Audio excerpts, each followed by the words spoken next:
ఓ, నేను చెప్పడం మర్చిపోయాను.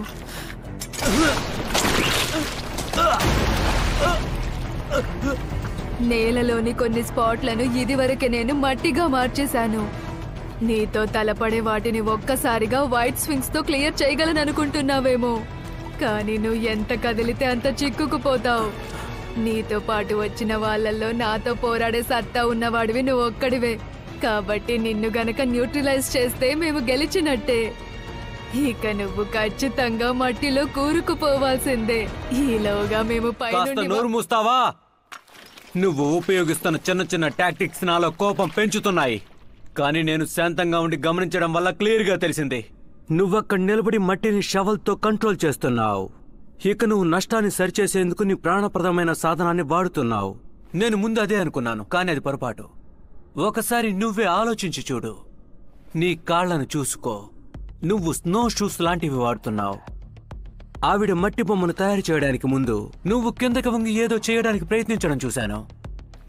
అస్థిరంగా ఉండే నేల మీద నడవడానికి స్నో షూస్ పనికొస్తాయని నేను విన్నాను. నిన్ను ఆమె తన పార్ట్నర్గా ఎంచుకుంది కాబట్టి నువ్వు మట్టి మీద సునాయాసంగా నడవగలుగుతున్నావు. అంత మంచి జోడి నేనెప్పుడు చూడలేదు. మమ్మల్ని వెక్కిరిస్తున్నావా? ఏం చేసినా నీ పరిస్థితి మారదు. నిజానికి అది ఇంకా దారుణంగా మారబోతోంది. నిజానికి మీతో పోలిస్తే మనుషులతో పోరాడటంలో నా అనుభవం చాలా తక్కువ. కానీ నాకు నా ప్రాణప్రదమైన సాధనం గురించి చాలా బాగా తెలుసు.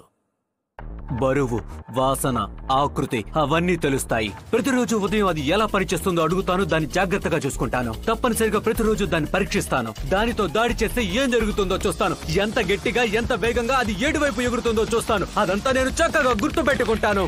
కాబట్టి అంత పెద్ద కథను చిన్నగా చెప్పడానికి నేను ఎప్పుడు ఇలాంటి పని చేస్తూ ఉంటాను.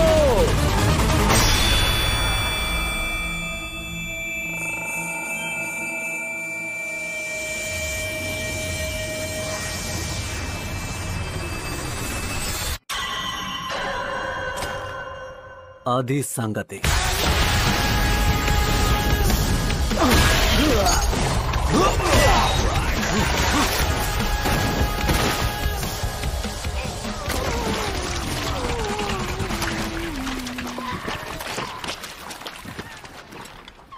ఈ పిల్ల పిశాచాలన్నీ కూడా ఒక్క దెబ్బతోనే నేల కూలాయి. ఇప్పుడు నీ పని కూడా అంతే.